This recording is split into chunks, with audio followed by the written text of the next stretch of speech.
Hey guys, today I decided I'm gonna list off some of my top ranked anime. Specifically, a lot of my lists you can find right on my anime list. It's a site used to rank and score different types of anime. I'm gonna have that link in the description below. But before you click off the video because you're not interested in anime, let me just make my case basically. In my opinion, anime is such a wide genre that I truly believe that there's at least one show out there for everyone. I think a lot of people will think of anime and they'll think of things, if they have no experience, they'll think of things like Naruto or um, Dragon Ball Z, that kind of thing. But those are a very niche group of anime. I can't think of any others that would be super popular that people would think of. Um, in my opinion, there's if you were to use like American shows to kind of describe anime, even beyond like the Japanese kind of artistic style of even say a show like Avatar: The Last Airbender, which a lot of people enjoy and appreciate. That show is very close to an anime type show, but I'm not going to really talk about those. For example, I wanted to say like grouping all anime together is very similar to you trying to group all American shows together. It'd be like saying, oh, well, I don't like any American TV shows because I don't like Family Guy. When realistically, there's so many other shows besides Family Guy that aren't represented by, that are considered American shows but aren't well represented by Family Guy. For example, Modern Family technically would fall under the same category as Family Guy if you just said, oh, all American shows. Um, the Office would fall under the same category as Family Guy. All shows you could think of basically as an American would fall under the category of American shows. The Bachelor technically is an American show, which would fall under the same category as Family Guy. So that's just my case for if you've never tried anime before, I'm going to start off this list by listing just four animes that believe that from these four you can get a vibe as to whether this type of show style you could tolerate it enough to give some others a chance. Um, and these are the shows I rank 10 out of 10 out of my anime list. I really make that an exclusive high tier, in my opinion. I try and make those only the shows that if I'm trying to convince someone, hey, give it a shot, try these shows, and if you don't like any of them or you can't even get through one of them, then I'm wrong. But I think out of these shows, you could pick one that the description is interesting to you. You watch a couple episodes and you think it's at least good enough where you can say, all right, I'm not going to become a big anime weeb or whatever, but I understand the appeal. I appreciate the genre. So let's get into it with, I'm going to kick off the list with the show that started it for me, like why I started to look into anime more, and that was Death Note. Um, it's a very psychological thriller type show. A lot of these shows I'm not going to bother trying to explain. The best way to get an explanation for them would be to watch them, or at the very least watching the trailer for them or something. A big thing on anime, especially the very popular ones, is you don't have to speak Japanese. Obviously, there's definitely subtitles. I always strongly recommend a subtitled version just because I think that the shows make more sense that way. You hear the voices the way they were meant to be heard, and overall, honestly, it's made me a better reader. But if you can't handle subtitles and stuff, if you're the kind of person that just doesn't watch subtitle shows, fine. All these shows I'm going to list, I'm 99% sure have a dubbed version, meaning that there's an American voice talking over the scenes, and most of the shows I have on my list, I'm just looking through it real quick. I think every show on my list is popular enough that the dubbed versions are going to be very, very well done. There's one, maybe two, that kind of fall into the tier of like the dubbed versions might be second rate voice actors, but I'm pretty sure all of them have very, very high quality voice actors that in Japanese culture are pretty much as well respected as our famous celebrities in America as far as actors go. So let me continue on. Death Note was a show that I started when I got into anime. There was technically one or two other shows I think I might have watched before it that made me question whether I should give it a shot. But someone said, look, if you didn't like that one and that one, try this one. And if you don't like that one, then I don't know what to do. So Death Note.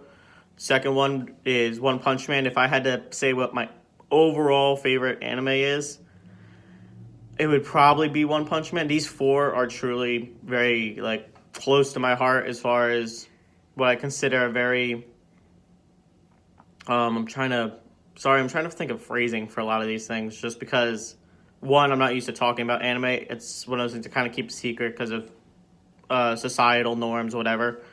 But in any case, One Punch Man, like an anti-anime, which is, or not anti-anime, anti-hero story arc, where it's like your normal path of like a hero would be like, hey, this guy worked real hard, he wasn't great, and then he becomes great by working real hard.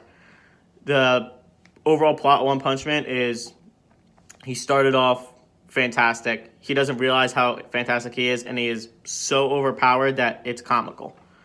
It's a known as a parody anime. It's again, these aren't going to be well described by me. You have to go look up the proper descriptions on Google or whatever. Or the best thing would probably be to watch a trailer for a lot of these, and that'll give you a better feel for what the show is like.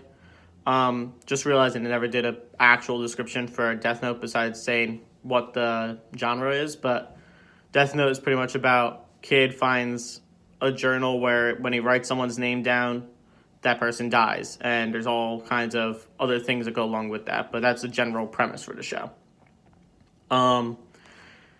Next show that I'm going to list, just because now I'm getting into, I have two more shows. Both of them are shows where rather than the excitement and like thrill I got out of One Punch Man and Death Note, these are shows where I was more on the emotional side of things, like really touched my heart in a sense. This show is kind of the bridge between those action shows and the emotional shows, and that's Full Metal Alchemist Brotherhood specifically. I will be honest, I've never watched the original Full Metal Alchemist. From what I've heard, watching Full Metal Alchemist Brotherhood is probably the best way to go. The original Full Metal Alchemist isn't well known, highly acclaimed, but Full Metal Alchemist Brotherhood is definitely a top tier show. General premise is two kids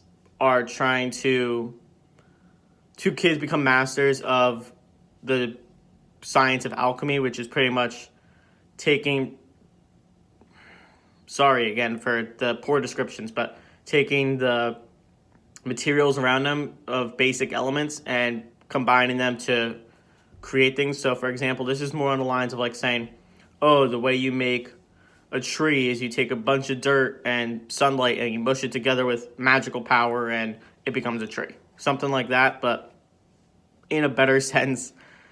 It's, if you know anything about alchemy, you probably have a better idea what I'm talking about. That's a general premise of the show, but there's a lot more to it than just that story arc. There's a lot of emotion in it. And speaking of emotion, the last anime I'm going to mention is Your Lie in April. If you're not into for example, I guess if I was talking about the average girl, I'd probably recommend Your Lie in April before the other three shows I just mentioned, because it's more of a slice of life, school style anime. Well, I'm going to leave out the school style part. There's a lot of school style anime. This is really a full on slice of life anime. It's all just about emotion and interaction between characters rather than a general story arc. There's obviously a story to it, but that's not the overall writing thing for the show. The writing theme of the show is the emotion between the characters and the characters themselves. This show is one of the few shows that have ever made me actually cry, and I'm willing to admit that it was that emotionally powerful of a show. If you know me at all, I don't cry at all. Besides watching this show a couple of years ago, the last time I cried was when my grandfather died. That kind of thing. But I don't really cry, especially not for TV shows and things like that. Me and my girlfriend at the time actually laughed when we were watching Fault in Our Stars. But Your Lie in April is a show that when I was watching it, I was alone in my room in tears. Just because the emotional power of the show. General premise of the show is a guy that is really good at playing the violin meets a girl who, girl who's really good at playing a violin meets a guy that's really good at playing the piano, and they do songs together for competitions. That is the worst explanation for this show by far, but that is the premise, so I'm going to stick with it. You have to this, I'm going back and forth because I'm trying to do this off the top of my head and be spontaneous with it. I've kind of listed a thing about each of these shows. Overall, Death Note, it was my first show, and it was the show that got it started for me. One Punch Man is probably my favorite out of the four if I had to pick one, like guns to my head had to pick one. Full Metal Alchemist is a nice blend of emotional versus action. And then Your Lie in April is just so emotionally powerful that it's hard to deny it, basically. And if I had to pick one of these shows to like recommend to you, like, hey, this is the first one you should give a shot. If you hate it, try one of the other three I mentioned. I would have to say Your Lie in April is probably the one I would recommend to a majority of people.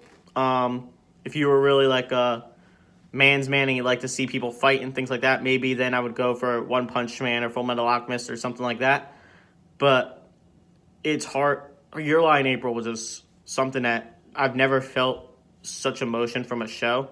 So it's hard for me to deny it and not give it that amount of respect. And now I'm trying to debate. I had a list of my honorable mentions in case my original list was too short and I didn't. There was only 4 shows, so I thought I wouldn't take a lot of time talking about it. But now that I'm seeing it's taking me about 12 minutes just to talk about those, I think I'd be doing a disservice talking about. I have another, I don't know, 8 to 10 shows listed that I was just going to briefly mention and say, hey, these are really good too. But I think I'm going to just hold off on those. Maybe I'll do a second video where I talk about my honorable mentions, the shows that I would strongly recommend based on what your preferences are, or recommend to people that are already interested in anime that should try other things that are lesser known but very, very good. I'm going to hold off on those. Maybe I'll even do it immediately tomorrow and make this a 2-part series. But with that, I'm going to wrap it up here. Hopefully you guys like this style video. Hopefully this didn't get too many of the millions and millions of viewers I have to unsubscribe from my channel, which is a joke because I think I still have a grand total of about 3 views on all my shows ever out of this is 30 shows now. I expect to have 3 total views out of 30 shows. So, I haven't shared this channel with anyone yet, really, so that doesn't surprise me.